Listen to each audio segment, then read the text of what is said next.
Ibinahagi ni Marian Rivera sa kanyang Facebook page ang ilang larawan ng masayang pagkikita ng kanyang asawang si Dingdong Dantes at kapamilya aktor na si Coco Martin. Agad na nakuha ng atensyon ng naturang post dahil sa caption nitong si Atoy at si Gabo para sa Actor League na Filipino actors.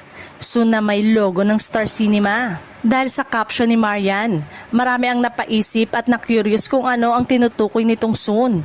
May mga netizen na naghinalang maaaring magsama sa isang proyekto sina Coco at Dingdong, lalo na't parehong kilala ang dalawa bilang ilan sa pinakamahuhusay na aktor ng kanilang henerasyon. Mas lalong nadagdagan ang espekulasyon dahil sa balitang posibleng may inihahandang proyekto ang Star Cinema na maaaring pagsamahan ng dalawang award-winning actors. Gayunpaman, wala pang opisyal na kumpirmasyon mula sa Star Cinema o sa kampo ni Coco Martin at Dingdong Dantes tungkol dito. Sa mga larawang ibinahagi ni Marian, makikitang masaya at magaan ang samahan ng dalawang aktor habang nag-uusap, nagkakamayan at nagbibiruan. Marami ang natuwa sa kanilang pagkikita at nagsabing magandang makita ang dalawang respetadong artista na magkasama. Samantala, umapaw naman ang positibong reaksyon ng mga netizen sa comment section.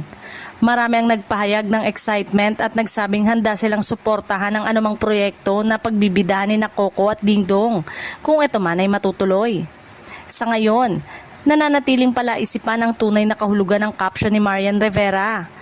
Habang wala pang opisyal na anunsyo, patuloy na inaabangan ng mga tagahanga ang susunod na update tungkol sa posibleng pagsasamahan ng dalawang batikang aktor sa isang malaking proyekto.